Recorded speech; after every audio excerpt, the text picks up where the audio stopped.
So a, a few years back, probably 5 or 7 now, I've kind of taken out the looking at things as if they're good or bad. Or was that a good thing that happened to you, or was it a bad thing that happened to you? And started to see things as nature happening. And so it takes away this good or bad, and things just are a certain way. So that's the vision that I'm coming from, and what I feel when I won't say that that's good or bad. I'll say it's nature. It's nature. That was going to be my question, is if there's like components that are structured in Reiki the same way that you just kind of listed those 8 components of yoga. Yeah. Oh, I love that question. I don't think I've ever been asked that.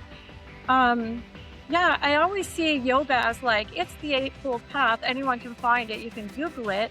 And I've always seen a Reiki as like something I went and learned, I've been attuned to, and then that's what I do with others kind of behind the scenes. I don't know how to word this next question. You said that tarot is the same, similar in the sense that yoga is calling on oneself, or like oneness with oneself, how you were talking about the energies coming together and things like that.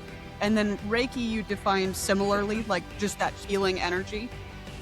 Are all of them using energy from oneself to accomplish something? I don't know. I don't understand the question, and I've also said that I'm not an expert on tarot. So you're asking me okay. a definition? Yeah, but you're asking me a definition about tarot.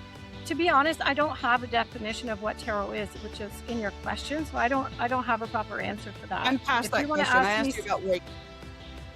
Well, you included tarot first, and then you moved on. So what's your Reiki question? Well, we went from yoga, we went to Reiki, and we went to tarot, because I didn't know that wasn't in your wheelhouse, which is why I came back. So what I'm asking you is, when you said that you were calling on your higher self, I went back to Reiki and yoga to use your definitions of the two. You said yoga is bringing, like, the goal is to get back to get one of those energies that you listed to come together, right? Earlier on, when you were giving us your background, you said that you spent a lot of time with people who were kind of towards the end of their life. And one of the things that I really see is that when people are coming to the end of their lives, that's kind of when the shit hits the fan, right? What you really believe really starts to come out, and how you perceive life. And you get to questions of, is there life after death? Does my life have purpose? From your experience in dealing with those people, and in your experience with yoga and Reiki, how do those play into those questions that people ask at the end of their life? I remember my Zen Buddhist teacher going and just sitting with some palliative care patients and just holding their hand, like, just as you said, that it's a really sweet moment. I think the questions that you're asking about, I think they come before palliative care, because when a person's in palliative care and they know that they're dying, there really is none of those questions, and there really is just a lot of peace. And when you're sitting still in a yoga class, or after the yoga class, after Shavasana, the final relaxation pose, which is really, Shavasana is corpse pose. It's really the practice of dying. And we practice dying in yoga for 10 minutes, usually at the end of class, so that we can wake up and appreciate our lives just as they are, and not how we think they should be. Welcome to the Common Ground podcast, where stories connect, perspectives collide, and purpose is found in the middle. Every week, we sit down with unique and inspiring guests that come from all walks of life. People who challenge the status quo, overcome the odds, and live with intentionality. Whether you're driving to work, on your morning walk, or just looking for that spark to ignite your week, you're in the right place. Welcome to the Common Ground podcast with your hosts, John Fletcher and Sydney Kirk. Welcome to another edition of the Common Ground podcast. Yes, it is your boy, Billy's in the house.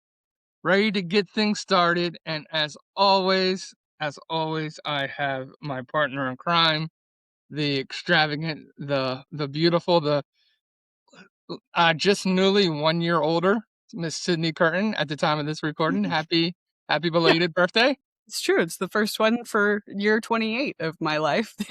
Thanks, adopted dad. How's it going, Philly? It's going fantastic. I was thinking about, because, birthdays, it took me back to being a kid. Did you ever play yoga when you were a kid? Play yoga? No, that wasn't in my wheelhouse. You didn't? Well, we didn't call it yoga. We called it twister. Uh, yeah, that one we did do. That one created memories. Um, and what do you call it when Jack Sparrow goes to class? I don't know. Pilots of the Caribbean. There you go.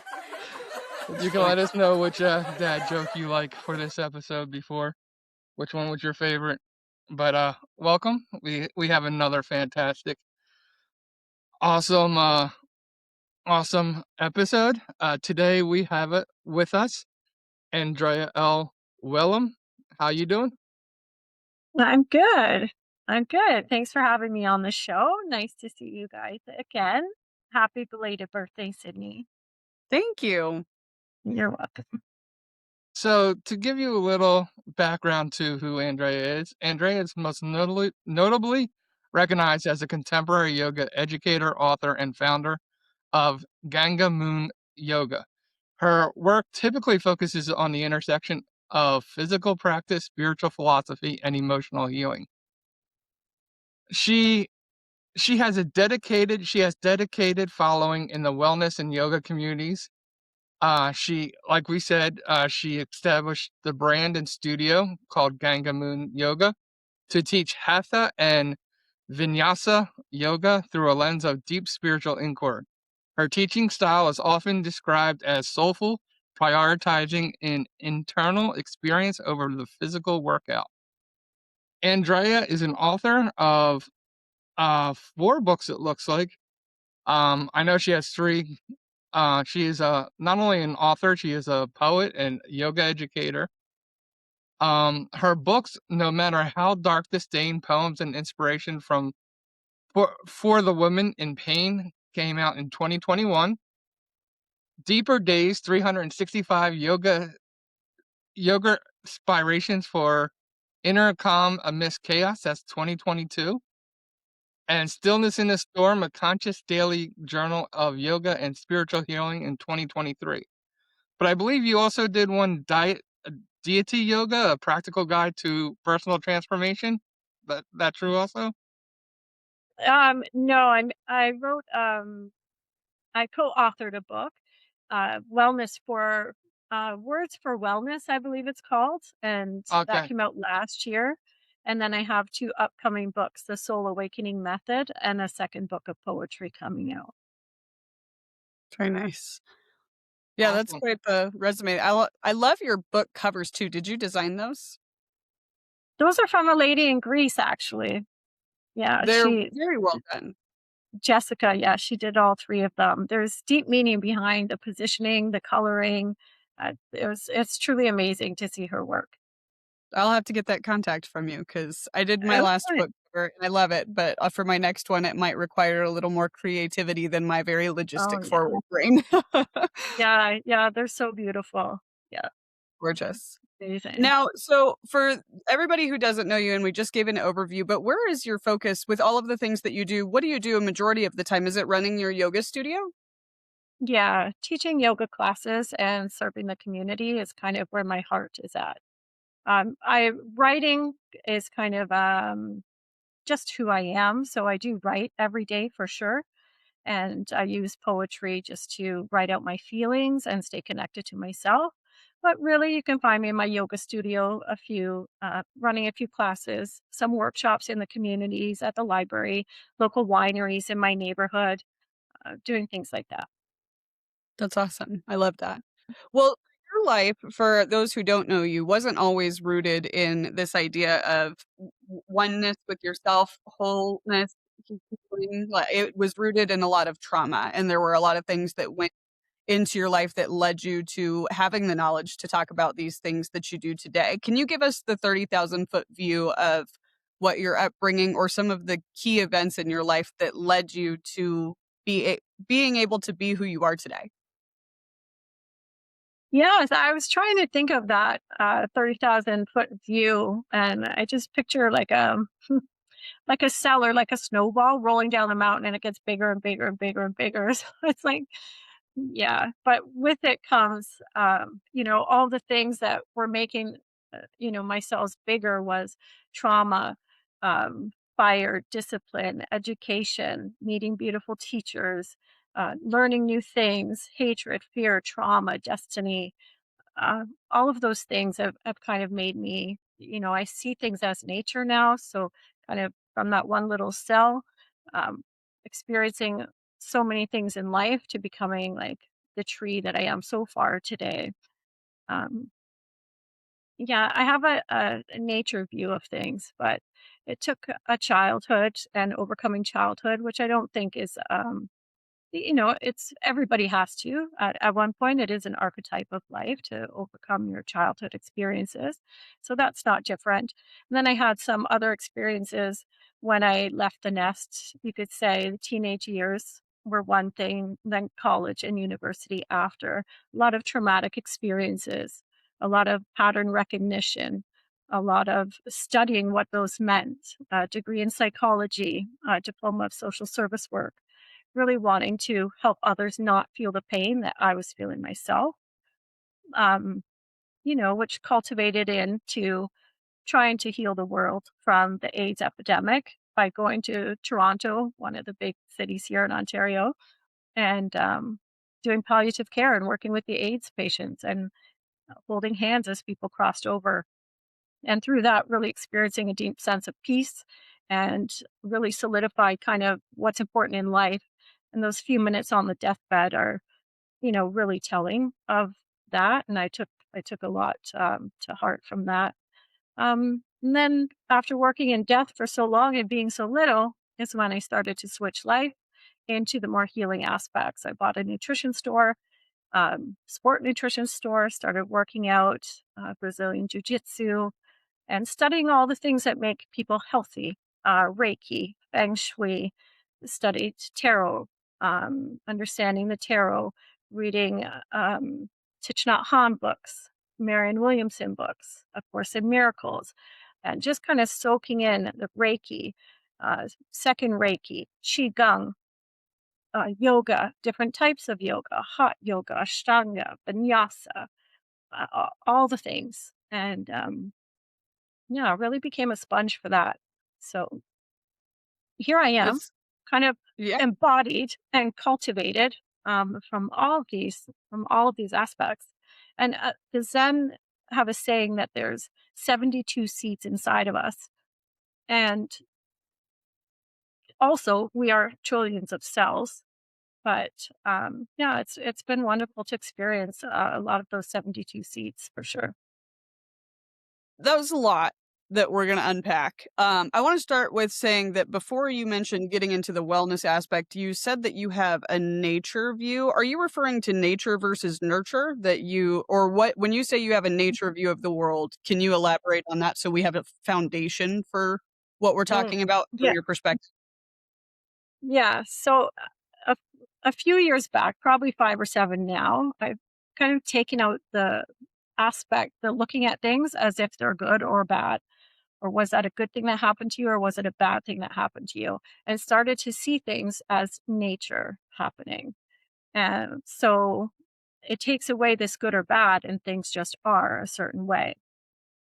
So that's the vision that I'm coming from, and what I feel when I won't say that that's good or bad. I'll say it's nature. It's nature. Sure. John, I'm Yeah, gonna let you we chime are in here. nature. I So, have 50, so I'm like, I yeah, gotta let John get in. yeah, I got two questions off the bat, and the first one I want to go to is I want to get back to this nature one. That'll be my second question. But um, growing up, um, where did the did was this something that was prevalent in your youth, or did you start out with, like, a different kind of faith and you moved into this kind of spiritual awakening for you, or what was your journey to there?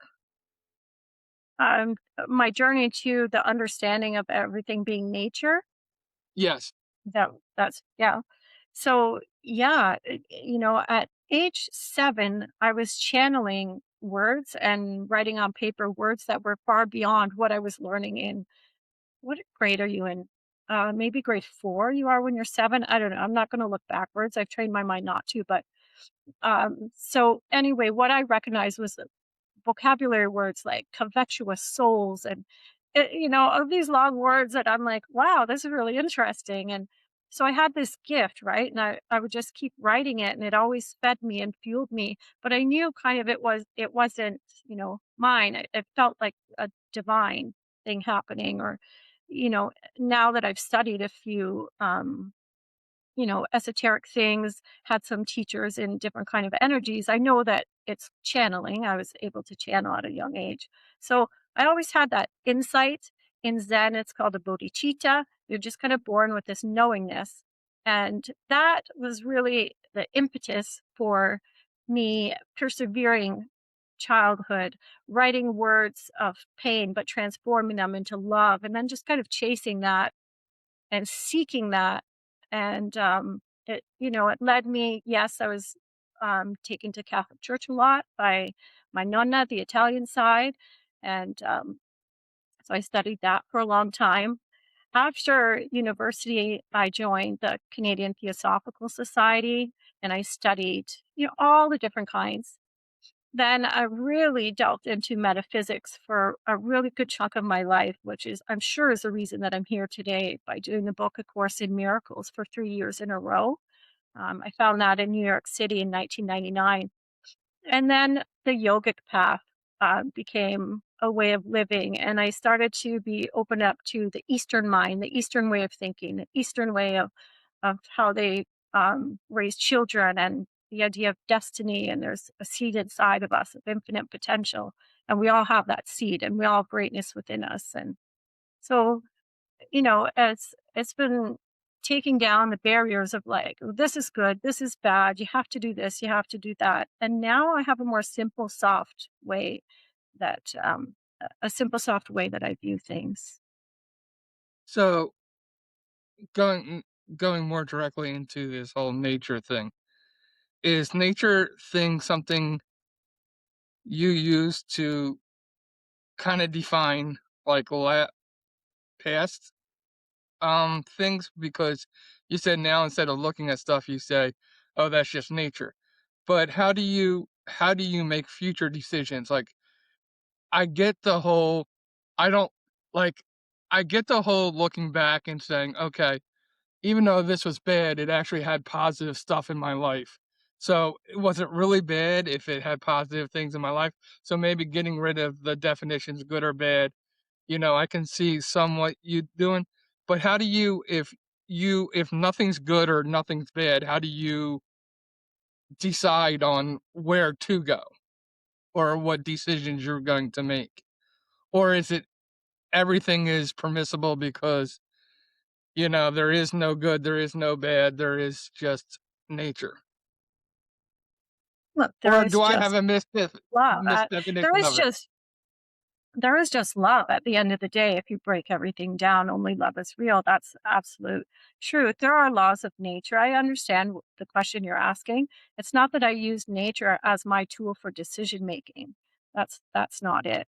It's just that the extraordinary experiences that I've had and the absolute gifts of all of the teachings that I've been able to study and embody and that I offer, that's just how I that's just how I've become, and I really love this version of myself because I spent a lot of years hating myself and trying to kill myself. Here's a good way to look at that nature thing. Here's an example.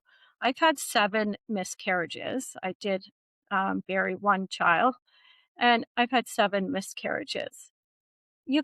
I've looked at that a lot of different ways, and for a lot of going through that whole process, there was a lot of trauma, a lot of horror movie images and a lot of ways that it felt wrong and bad and there's hate and despair and grief is unbelievable. Um, but but also at the same truth, John, do all the apples on the tree grow perfectly and we eat every apple on the tree? No, Yeah, yeah. no, No, all the no, apples don't grow the no. same. No. That's right. They don't. Some fall off. Some of the seeds go a certain way, and this is, and it's not wrong. It's just I think that we're not taught this in grade 4, so we're only taught one way to view things. And the reason that I come on and have these conversations is so that there can be new conversations for some new stories in our mind, so that hopefully other people can suffer a little bit less. But not all the apples grow on a tree. Every seed doesn't become, to its full fruition. And it's the same with miscarriage. It's the same with the cells. There's no separation. And I think the greatest lie that we've ever been told is that we are separate. I don't know if I fully understand the apple analogy. Hmm. Can you just explain just so that was that in relation to, and I'm really sorry about your miscarriages. That's so hard. I can't even imagine. All of my children have been born. One of my children is not with me. And so I relate to that grieving. But was the apple analogy in relation to that or is it separate? Everything is in relation, nothing is separate. And we use stories sometimes to explain things in the mind because it's such a construct of the ego. So we use different stories to try and penetrate that veil of illusion, essentially. But one way to look at cells not growing and coming to their full fruition is to look at the apples on the tree, to look at fruit, to look at nature. Do all of the trees grow the same way? No, they don't. Is one tree saying to another tree, "Oh, you should grow faster. Oh, you're fat, you're skinny." Like nature is and we are. We are human beings. But we're not taught this in grade 4 that this is a way that we can see life and suffer less. Yeah, I think if your premise is that we shouldn't be judging or comparing ourselves to each other, then yeah, that, and that's what I'm taking from it, is that every apple is good to eat. It just comes in different forms and sizes, and I think that's what you're kind of saying, if I'm correct. Except the rotten apples. You wouldn't eat that one. Or the brown one that fell on the ground. You wouldn't eat that one. Right, and that kinda goes into I mean, even furthering your analogy maybe of the fact that it's still an apple, but you don't put yourself near bad fruit. Interesting. That just have you ever seen those images or the memes where it has the one piece of the old fruit beside the other one? And then the bad fruit that's getting moldy, actually you could see it start to grow over the good Mhm. one? That's what just came to mind when you said that. But That's exactly what I was thinking of, is, like, it doesn't change that it's an right. apple. It That's just that's a changes your interaction with the bad apple. mhm. Uh, that's a different subject. That would be like a proximity factor. That's kind of like who do you hang around, right? And hanging Well, around no, you just said the it's all bad kind related. of people You can just said bring you down everything's a little related bit. and it's a story. No, you just Mhm. said that everything's related and it's a story and it's an analogy, so it's one or the other. It just bleeds further into the analogy that you created, Okay. right? Am I wrong? You said everything's related. Right. Everything is in relation. Absolutely. So what is a Reiki master? A Reiki master, Reiki is Rei is divine wisdom or also called universal energy. And the ki in Japan is spelled ki, or the chi is usually what we hear of more on this side in North America, is known as energy. So Reiki is a universal energy. And the Reiki master or the job of the Reiki, it can be Reiki level 1, Reiki level 2, Reiki or Reiki master, is to is a vessel for the light. Okay. And where does it originate from? Is it Ja Japan. okay, that's what I thought. When Yeah. you said that, I figured that that was the Yeah. origin of that. Yeah. It's a Japanese stress reduction technique. And Dr. Mikao Usui was the founder, and he had discovered this healing energies, and so he went around the village and he would heal people with his techniques. The key point of his story is that he went away into the mountains for 21 days and did a fast and practiced. And in his time away and fasting, he had a deeper vision and was able to come back to the village and heal people in a much more profound way. And that is when it really became cultivated, and then just started to, yeah, like anything, like yoga too, the teachings start to come to the West. Yeah. And, you mentioned several sorry, John, you know you've got one, but I'm just trying to correlate so that we're talking about her yoga teaching too. What you mentioned several different, forms and studies of yoga. Mhm. Where did these 2 things integrate for you where you decided to become a master of both? Mm, good question. So when I was healing from some traumatic experiences, childhood, adolescence, things that happened in school, I was seeking um, different therapies to heal. And so I came upon a Reiki teacher in Mississauga, Ontario, and she's the one who taught me about Reiki and Qigong. So we did things like walking on hot coals and a lot of things like that, which essentially was transforming the mind and how you handle pain.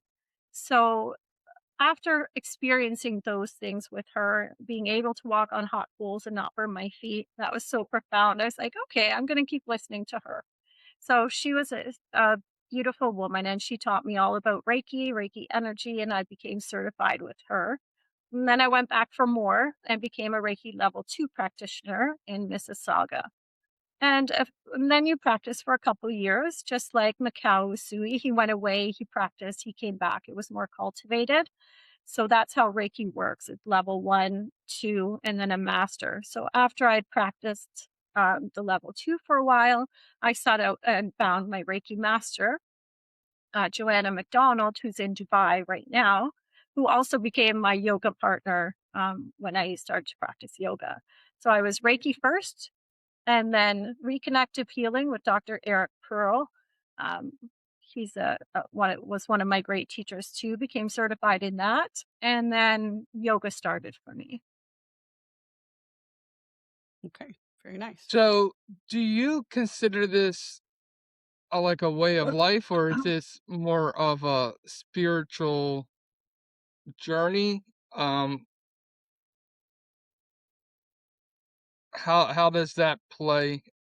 Like, do you not believe that this is spiritual? Is this spiritual? Or how do you interact with that? Um, yeah, I felt for a long time, for many years, that things were spiritual. There's a lot of rituals and things done. I think this day and age, I think we all could agree for the majority that during COVID, and after it, we can kind of see the consciousness has risen. I don't think people have to go to a temple to feel inner peace, and that was once a belief for people. I think we can realize that we can understand these concepts like right here, right now, because we can. The consciousness has risen. Yoga itself, it's a way of life. It is a lifestyle, and that's it's an eightfold path. It's not just about the yoga poses, but it's based on Patanjali's Yoga Sutras. And if you think of the word sutra, there's 293. And sutra is a Sanskrit word, but in our language here in North America, it's like a suture. So it's like stitches. So it's a lot of weaving and stitches that kind of hold the mind together. And so there's also like a middle path. And so if something happens in life, you have this yogic path, the eightfold path. the yamas, niyamas. There's a bunch of different things in those sutras that can keep you together so that you don't fall so deep into despair, and so that you can live life on the middle path with a little bit of ease. Now, I've done some yoga in the past or different forms, I will say, of yoga. And I think that not like, I guess in some circles, yoga is more than just the exercising or trying to like, when I experienced it, there was breathing involved, Mhm. trying Yeah. to do some piece. Now, I know some people take it further, but I think if you go probably to like a gym and do yoga, you're probably not going to the depths that you're talking about, um, is my experience. But Mhm. that may not be true overall. It depends on who the teacher is. So, sorry, usually at the gym, you might have a yoga teacher that's done the 20 hours of training like for that gym. So we have a gym here in Canada called Good Life Fitness, and they're great. They're great. I did my personal training certification through them, and they have so many hours that their yoga, people train, and then they teach the yoga classes. And then just as a comparison, you could have somebody who, like one of my teachers was a classical yoga teacher from India. So I had him for 8 years. And then I had a hatha yoga teacher for 4 years, and an Ashtanga yoga Zen Buddhist teacher for another 3 years until he passed away.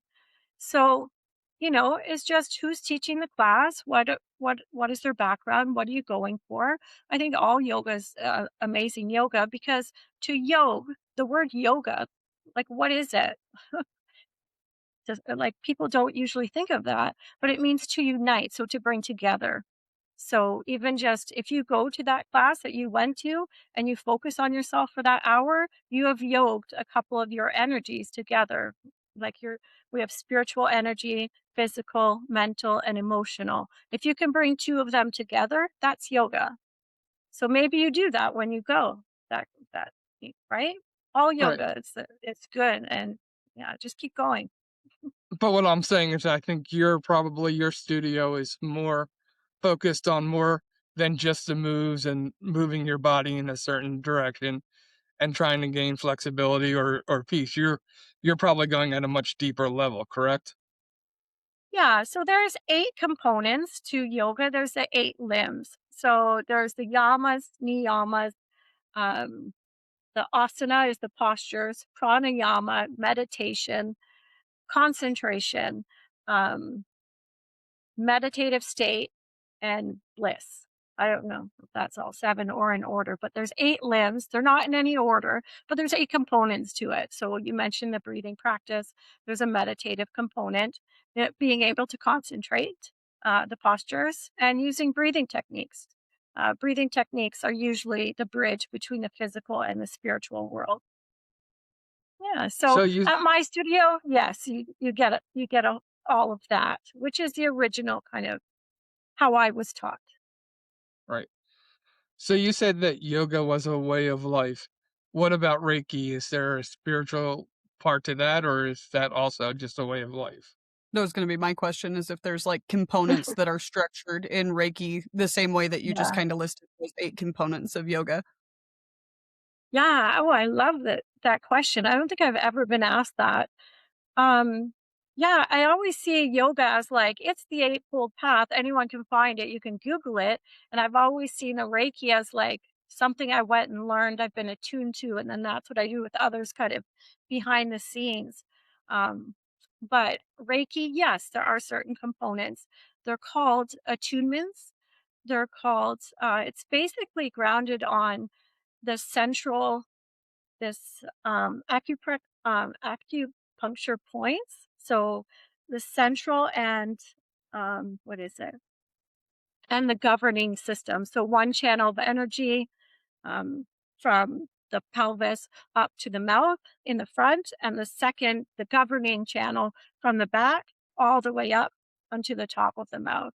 So it's a little bit different. You can increase energy using the symbols, decrease energy. So where yoga is, we can practice it. We could do it right now. You can bring your energies together. The Reiki is more using I like to explain to people, if you think of the Reiki master's hands, it's almost like a flashlight is coming through. And the Reiki, the universal energy, divine wisdom, is coming through the Reiki master as the vessel to the person. It's here, it's all around us, it's for everybody. It's not me doing it, it's for all of us. So totally different. Yeah. But but yes, structured. They both have a path and for different reasons, but a lot of the same result actually. So promoting less stress, a calm nervous system, um, a spiritual awareness. The benefits really are endless for who we are as human And beings. what for the people who don't know what Reiki is, and I know you gave us like the definition, but what is Reiki in practice?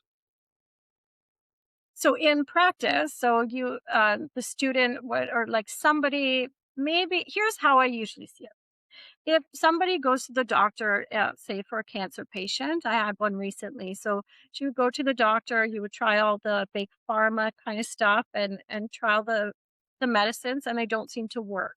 So then that's usually when people look to alternatives. And if you look at my past history, that's the same thing I did too.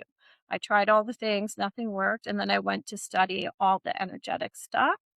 So someone will come in for a session. Usually it's 30 minutes to an hour, and you'll be with hopefully a Reiki master or Reiki level 1 or 2. And it's a hands-on healing. And so the patient will lay down, the person will lay down on a table, be covered up, nice and comfortable. And then the Reiki master goes around the body to each spot. And the person feels relaxed at the end, but there's a lot more happening than just a relaxation thing inside the body. What is it that is happening inside the body? The energies are being balanced. It relieves pain. Some of the things I just mentioned lowers lowers the blood pressure in the body, connects the meridian lines together. We're talking about the central channel, the governing channels coming together. The energies being balanced. The benefits are healing, homeostasis, nervous system calming. This is what the Japanese use for stress reduction for many different things. Yeah, for sure. Okay. The Hmm. you had mentioned that you studied tarot as well, correct? Yeah. Was that in conjunction with Reiki, or are those separate like is it yoga, Reiki, tarot, or how did that kind of third one loop into this full circle? Hmm. So that was on my journey of shifting from painful things into healing things. There was a place in Toronto called the Learning Annex, and they used to run all of these courses on healing, tarot, all kinds of things that were outside of the normal box of schooling kind of stuff. And so I just signed up for all the courses really that were alternative healing.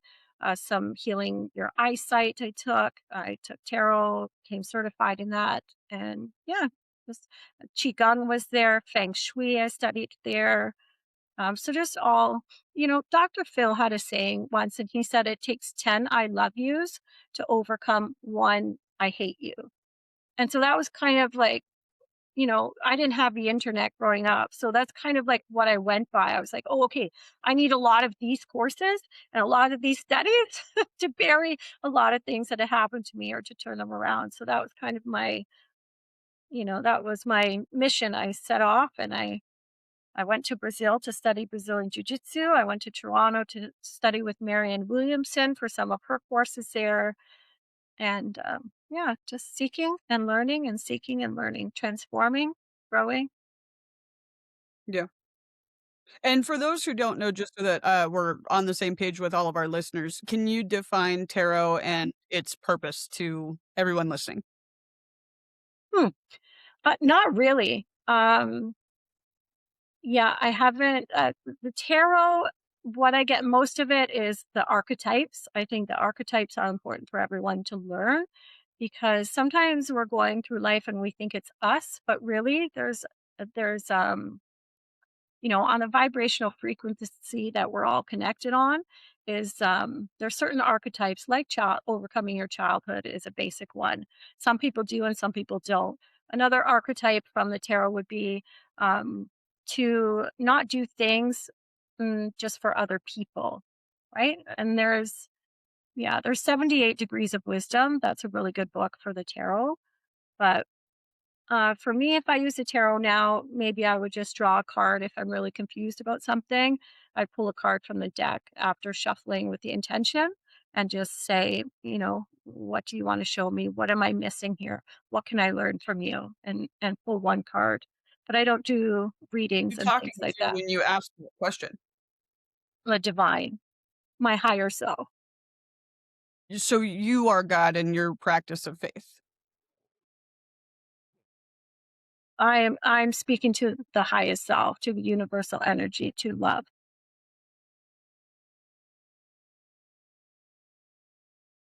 Yeah. So in metaphysics, they define God as love.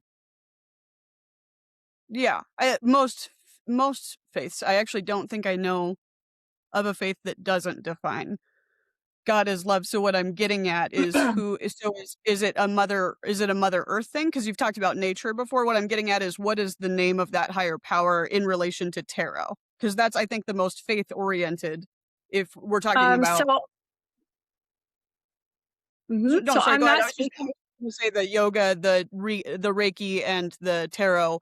One of those is more about intuition and plugging into a divine with this system of the archetypes and the tarot cards. And so when you say if I need clarity or direction on something, what I do is like I intentionally have this practice of the tarot, and then I ask a question. I ask a question to this higher power, and I draw.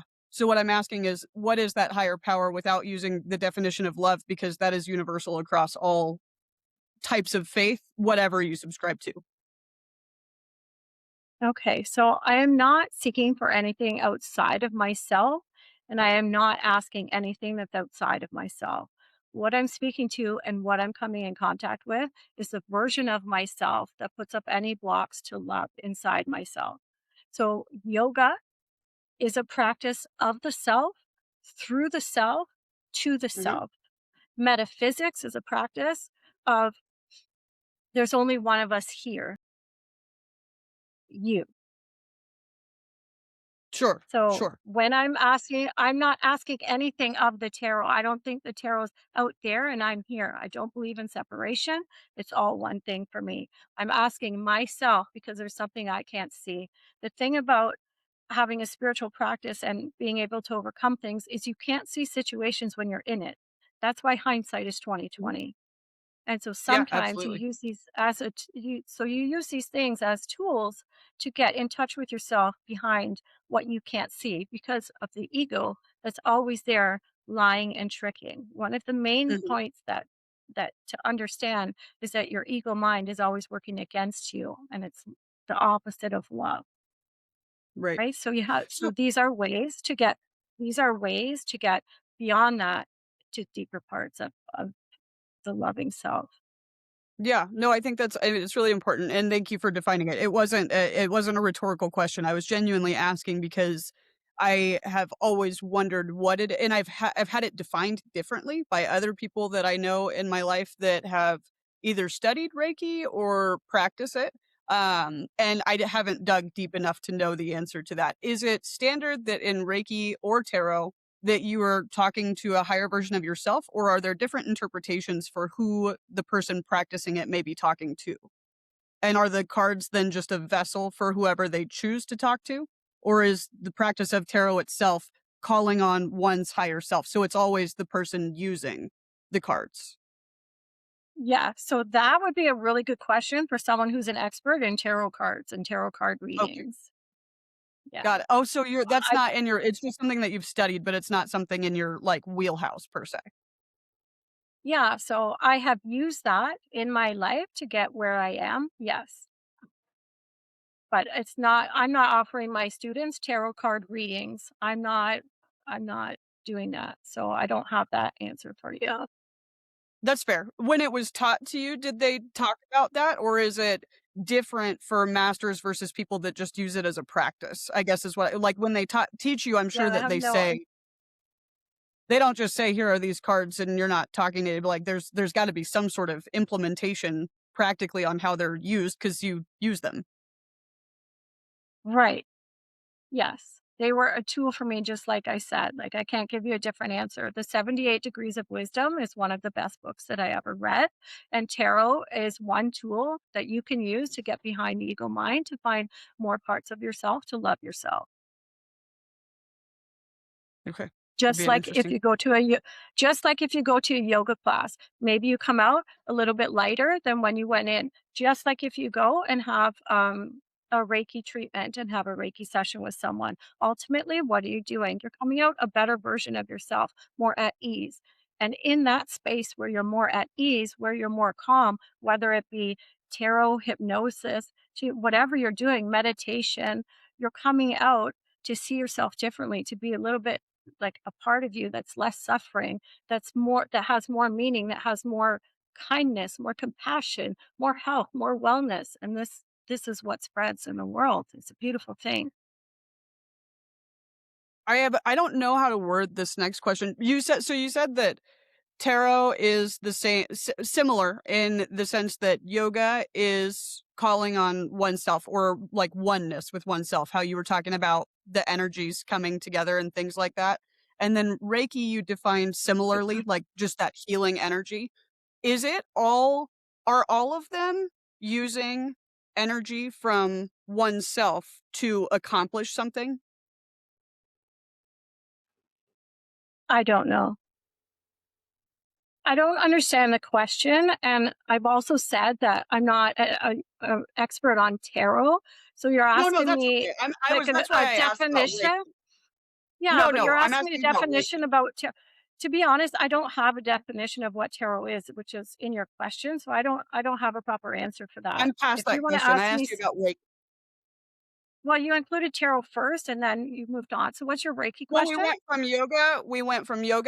to Reiki, and we went to tarot because I didn't know that that wasn't in your wheelhouse, which is why I came back. So what I'm asking you is when you said that you were calling on your higher self, I went back to Reiki and yoga to use your definitions of the two. You said yoga is bringing, like, the goal is to get back to get one of those energies that you listed to come together, right?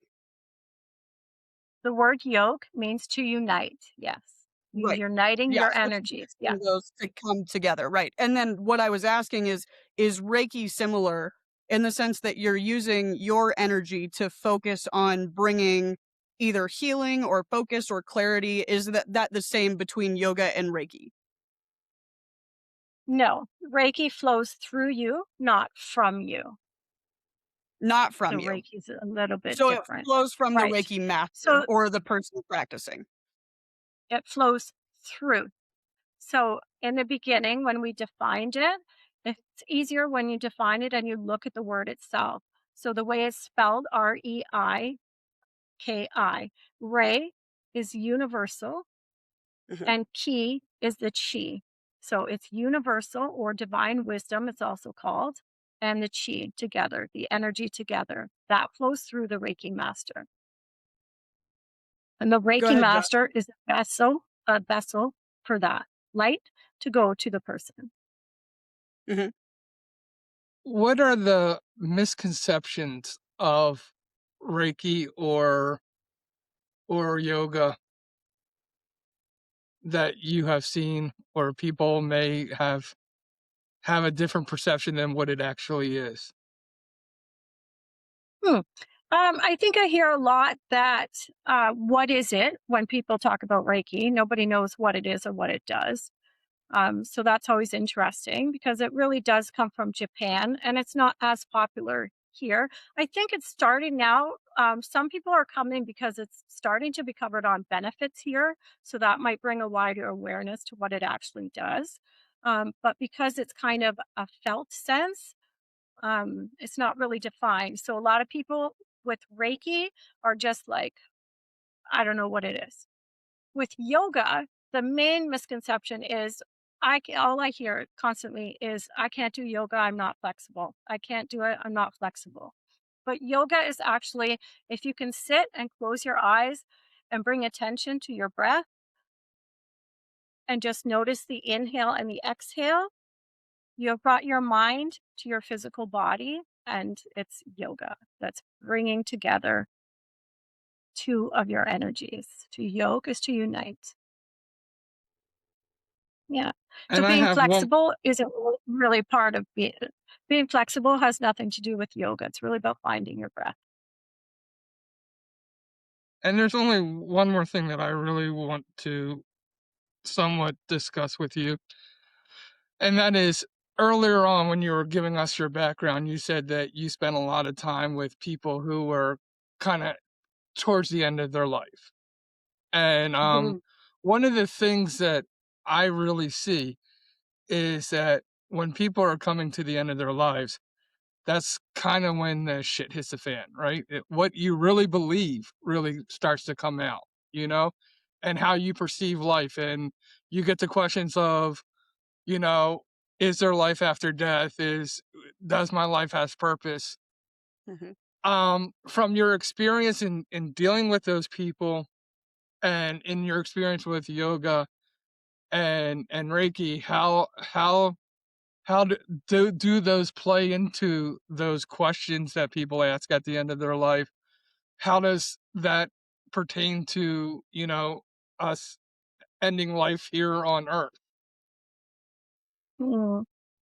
Yeah, I remember that's a beautiful question. I remember my Zen Buddhist teacher um, going and just sitting with some palliative care patients and just holding their hands, like just as you said that it's a really sweet moment.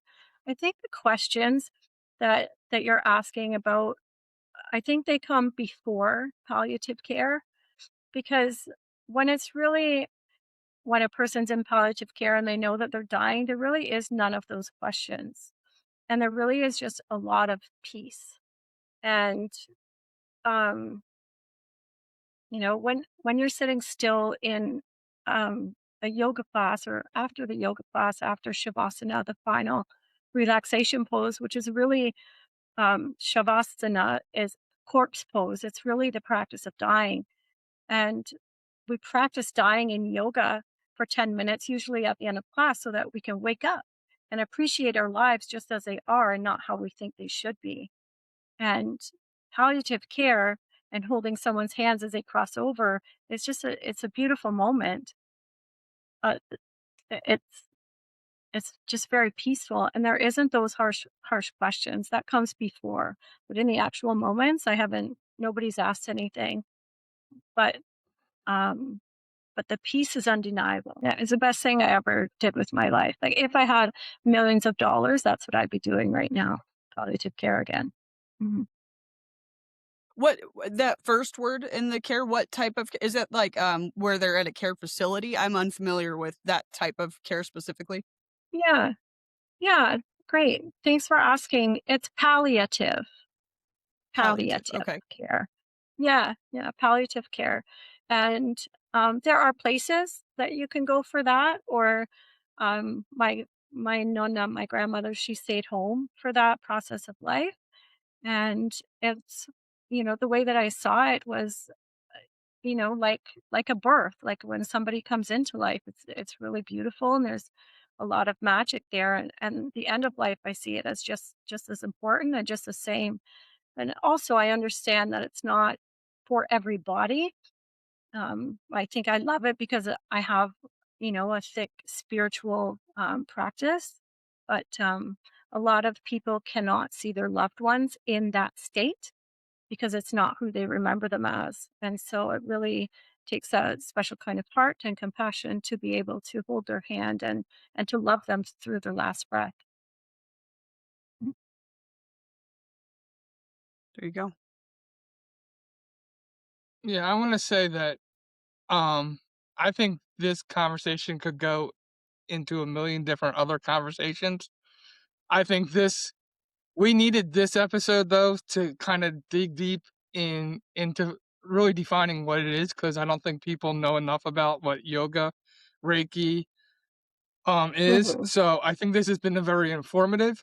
I would love to go deeper in maybe another episode to really dig deep in how that can affect different things Mhm. and really have some really cool discussions.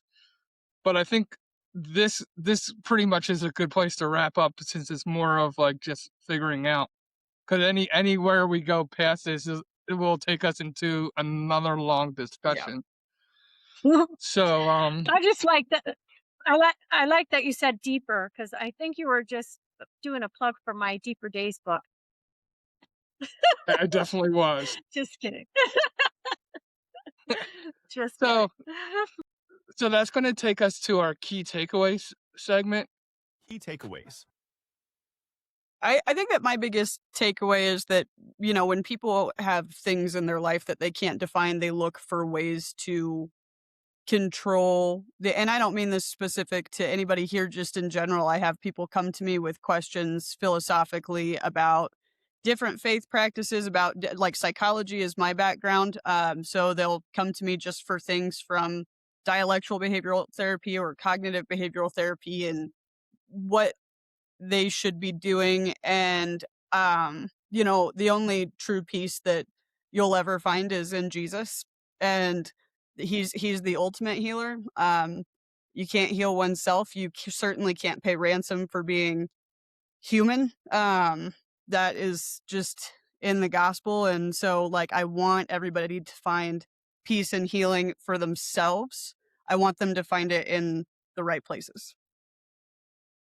That's Mhm. beautiful, and that's such an awesome takeaway. And I agree wholeheartedly. I'm gonna build on that one, kind of like you always build on mine. That But we switched. we switched. Um, but yeah, I love just getting to hear um and what Andrea's perspective on yoga and Reiki are because you know as an audience, I think one of the beautiful things about this podcast is you can come and you can listen, you can hear, you get to make the decision on what's best for your life. Um, whether and there may not like you may be like, well, how does my faith play in with this, with that?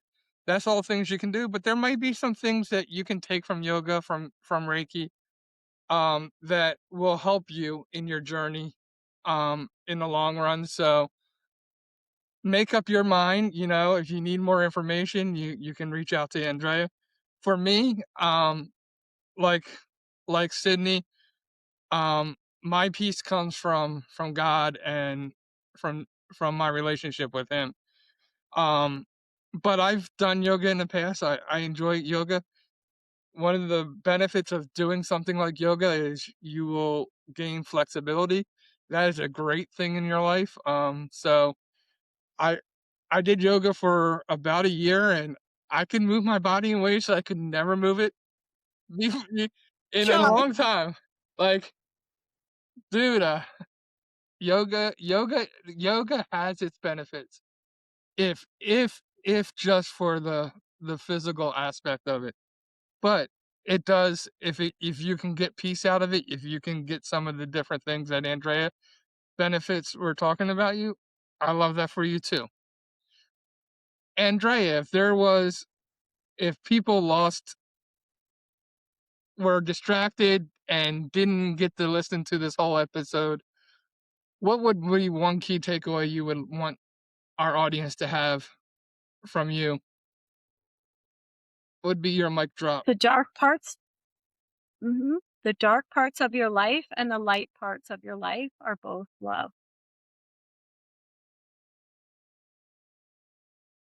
do you talk Awesome. about that in one of your books?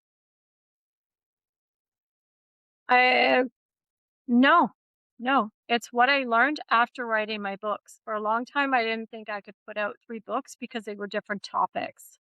And what I learned from actually it was an insight that came after writing the books.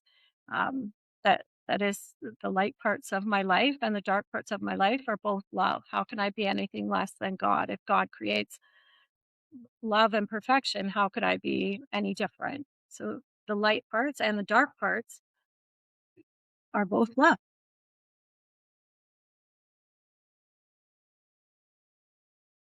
Awesome. Awesome. And we love to hear your key takeaways. Please mention them down in the comments below.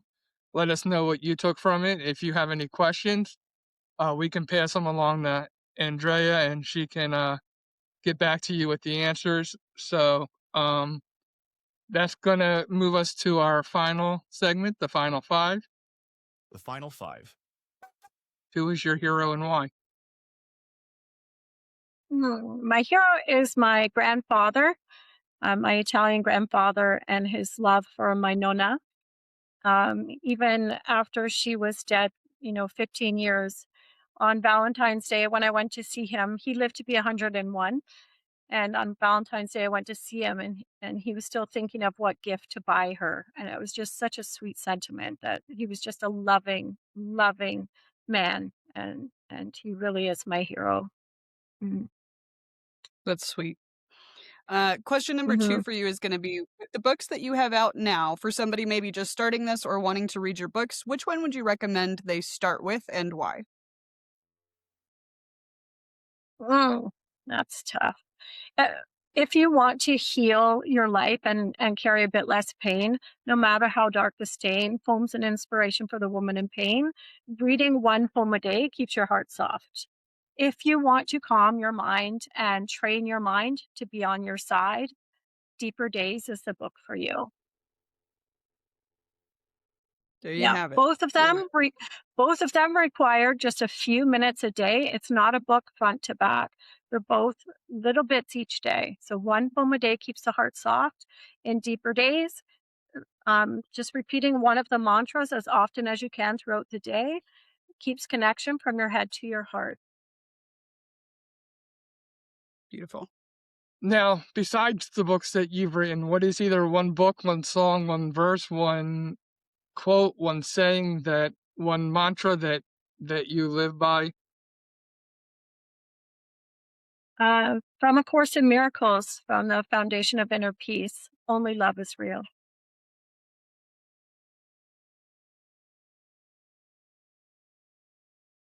Good one. Simple. Next question. Yeah, it is simple. I like that though. It's everybody complicates things too much. So simple is good. Next question for you is going to be if calm, the feeling calm, had a sound or a smell, what would it be?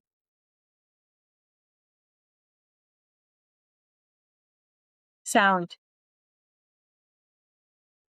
What There's a would those sound. any sound or a specific sound? There is so when the body lays down and you are in complete stillness, you actually you can there is a sound that you hear. It's like the sound of stillness. Um yeah, there's an actual sound. So people think that stillness is like stop, freeze, and everything shuts down, but it's really stillness speaks and there is a sound to it. So it's an experience. If you go to church and prayer is the medium there and the bridge to God. Like you can actually hear, a conversation happening or your prayers. It's the same kind of feeling. So calm would be the sound, and you get used to it. And the final question is if you could have a conversation and a cup of coffee with anybody living or dead, who would it be and why? Mhm. Living would be Marianne Williamson, and who died would be Princess Diana. And I would ask Princess Diana where she learned to write her thank you letters. She used to sit and write thank you letters to everybody, and I'd wonder where she got that practice from.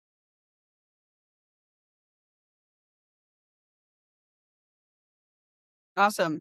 And for everybody who wants to find your books, they're available on Amazon, yes? They're available on Amazon, Barnes and Noble in the States has them, Indigo Chapters, Kohl's if you're in Canada, all the online bookstores as well. Beautiful. Yeah, and And if people want to reach out, gangamoonyoga.square.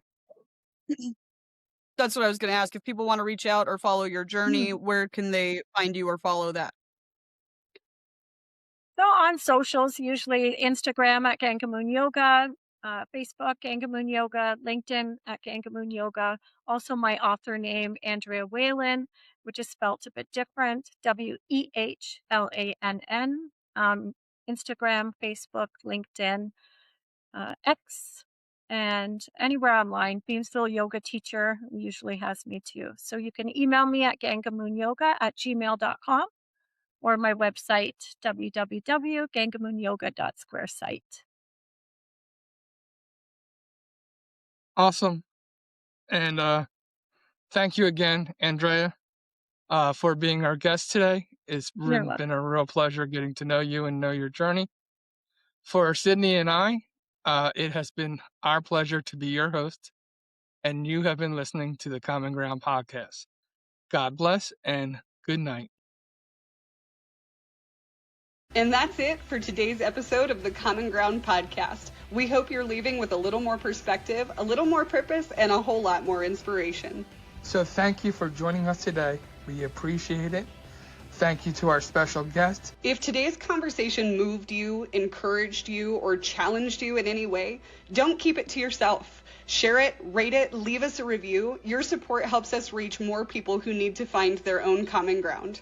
So for John Fletcher and Sydney Curtin, we'll see you right here next week, same time, same place on the Common Ground podcast. Please take a moment to listen to this disclosure from the Common Ground podcast. The Common Ground podcast is dedicated to exploring commonality among individuals with diverse perspectives. Our guests may present unique worldviews related to health, psychology, and overall well-being. Please note that the Common Ground podcast does not directly promote or endorse any specific ideas, concepts, or actions discussed during our episodes. Listeners are encouraged to approach the information shared with discernment and to consult with their mental and/or physical health providers before making any changes to their health or wellness practices. The views expressed by guests and hosts are their own and do not directly reflect the opinions of the Common Ground podcast. Your well-being is important, and we advocate for informed decision-making. Thanks for listening.